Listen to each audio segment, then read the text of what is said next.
चलिए अभी bullet train आ गई है। पहले देश आपसे ये जानना चाहता है कि हमारे देश में बुलेट ट्रेन कब से चलनी शुरू हो जाएगी। डेडलाइन आपने 2028 की रखी है, और क्या ये बुलेट ट्रेन कभी हमारे देश में भी मेड इन इंडिया में भी मेड इन इंडिया हो पाएगी? हम खुद बना पाएंगे इसको? बिल्कुल।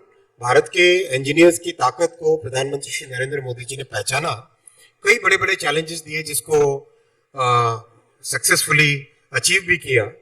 4G का टेलीकॉम स्टैक पूरा बना, सेमीकंडक्टर में ATMP टेक्नोलॉजी कंप्लीट भारत में बनी।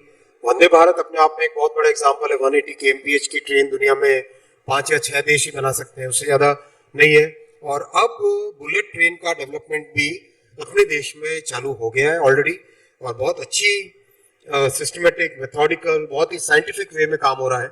और जो प्रोजेक्ट की प्रोग्रेस है बहुत अच्छी है, despite covid years and despite the setback of 2.5 years because of Uddhav Thackeray ji की सरकार ने परमिशंस नहीं दी उस टाइम में काम को आगे बढ़ाने की। उसके बावजूद भी करीब करीब 340 किलोमीटर का complete civil construction work complete हुआ है। बहुत ही अच्छी प्रोग्रेस है। इसमें एक अंडर सी टनल है, ठाणे क्रीक के नीचे से, समुद्र के नीचे से टनल है। उस टनल का काम भी बहुत अच्छी तेजी से अच्छा चल रहा है। और अगर आप उसमें देखें तो कई ऐसे टेक्नोलॉजिकल इनोवेशंस किए गए हैं जो कि मेरे ख्याल से हिंदुस्तान में वन ऑफ दी। मैं आपको उसका वीडियो दिखाता हूँ, हमारे पास एक वीडियो है, अगर आप उस वीडियो को प्ले कर सकें तो, जिसकी आप बात कर रहे हैं। बहुत अच्छा लगा। ये देखिए, ये आप देखेंगे इसमें जी, ये बहुत बड़ी एक क्रेन है, और ये जो गर्डर है ना, ये 40 मीटर का गर्डर, 40 मीटर यानी 120 फुट का। ये एक साथ ये वाली क्रेन लेके इन दोनों पिलर्स के ऊपर रखती है, तो नीचे से चाहे कोई भी ट्रैफिक चलता रहे बिना कोई डिस्ट्रप्शन के, इसमें बहुत ही स्मूथली काम होता है। ये हमारा एक इनोवेशन है जो आपने समय बचाने के लिए यहाँ पर किया है। अगले मुद्दे पर आते हैं। जब हम भारतीय रेल की बात करते हैं तो वो भीड़ भाड़ वाली तस्वीरें बहुत आती हैं, चाहे वो छठ हो, त्योहार का समय हो। तो जब ट्रेन में भीड़ भाड़ इस तरह की जब तस्वीरें आती हैं तो देखिए, भारत विश्व गुरु की तरफ बनने की तरफ बढ़ रहा है। हम सुपर पावर बनना चाहते हैं, इतनी अच्छी छवि हमने बनाई है। लेकिन ये जो छवि है, ये जो तस्वीरें हैं, ये हमारी छवि को खराब करती हैं। देखिए, इसको आप कैसे मैनेज करें? देखिए, अगर हम 1950 से आज तक की रेलवे की जर्नी देखें, 58 इयर्स करीब करीब कांग्रेस की सपोर्ट वाली सरकारें बनी। थ्रू आउट देयर टेन्योर्स उन्होंने रेलवे को केवल एक पॉलिटिकल टूल माना।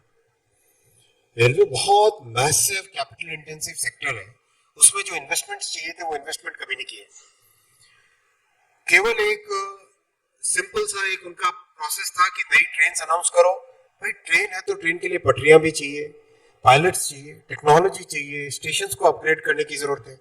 उस सब पे कभी ध्यान नहीं दिया, और उसका परिणाम है कि जो जिस कंडीशन में रेलवे को इनहेरिट किया प्रधानमंत्री श्री नरेंद्र मोदी जी की सरकार ने, वो एक ऐसी कंडीशन थी जिससे बाहर आना बहुत मेहनत का काम था।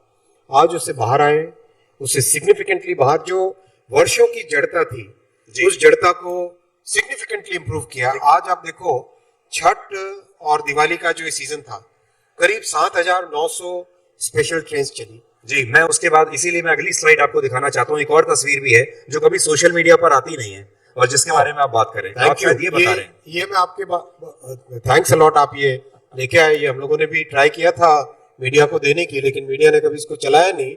ये छठ और दिवाली के टाइम की पिक्चर्स है। 1,80,00,000 लोगों को ट्रेवल कराया, और एक एक जगह ऐसी भी सिचुएशन आई जब सिंगल डे एक साथ अनअनाउंस्ड 40,000 लोग आए, फिर भी with in a time period of 7 to 8 hours absolutely smooth way में सबको वहां से, जैसे उधना स्टेशन है, जैसे पटना स्टेशन है, जैसे आरा स्टेशन है, ये ऐसे स्टेशन है जहां एक एक बार में 80-80 हजार लोग आए। But we have prepared so well. बहुत सिग्निफिकेंट होल्डिंग एरिया बनाया, सिग्निफिकेंटली पैसेंजर्स के लिए waiting area, ticket, mobile ticketing, इतना तरीके से काम किया। और उसके रिजल्ट में अभी महाकुंभ में भी उसी तरह की तैयारी है। जी 13,000 गाड़ियां चलेंगी टोटल। एक सवाल मैं आपसे ये पूछना चाहता हूँ, वंदे भारत चल रहा है लेकिन अभी भी लोग समझते हैं कि वंदे भारत जो ट्रेन है वो अमीरों की ट्रेन है, वंदे भारत जो लग्जरी में सफर करना चाहते हैं। वंदे भारत में आप सामान्य श्रेणी के डब्बे कब लगाएंगे? नहीं, ऐसा नहीं है। देखो, अपने रेलवे में जनरल और एसी के बीच में 2/3 1/3 का रेशियो मेंटेन हुआ है, लेकिन इसमें भी रेलवे बेसिकली गरीब और मिडिल क्लास फैमिलीज के लिए, तो गरीब वर्गों के लिए, मिडिल क्लास में, लोअर मिडिल क्लास के लिए ज्यादा से ज्यादा फैसिलिटी बने। So we have taken up a special programme of manufacturing 12,000 general coaches and sleeper coaches, non AC coaches, जिसका बहुत अच्छा इम्पैक्ट आया है फील्ड में। और साथ ही साथ वंदे भारत बनाई है तो साथ ही साथ अमृत भारत ट्रेन्स भी है। अमृत भारत ट्रेन्स में वंदे भारत वाले features but totally non air condition, और उसमें 1,000 किलोमीटर 400 रुपए में अच्छी सर्विस के साथ, अच्छी क्वालिटी की ट्रेन के साथ बन के 2 रेडी हो गई, ऑलरेडी चल रही है अभी। और उस 2 के एक्सपीरियंस से जितना आया, उसका वर्जन 2 अमृत भारत का वो भी मैन्युफैक्चरिंग में है, और जनवरी एंड के आसपास से हर महीने 2 गाड़ियां अमृत भारत की फैक्ट्री से बन के निकलेगी। तो ऐसा हम लोगों का बहुत क्लियर फोकस है। रेलवे मिडिल क्लास और लो इनकम फैमिलीज के लिए सबसे इंपॉर्टेंट मोड ऑफ ट्रांसपोर्टेशन है, इसलिए सारा फोकस उस पर है।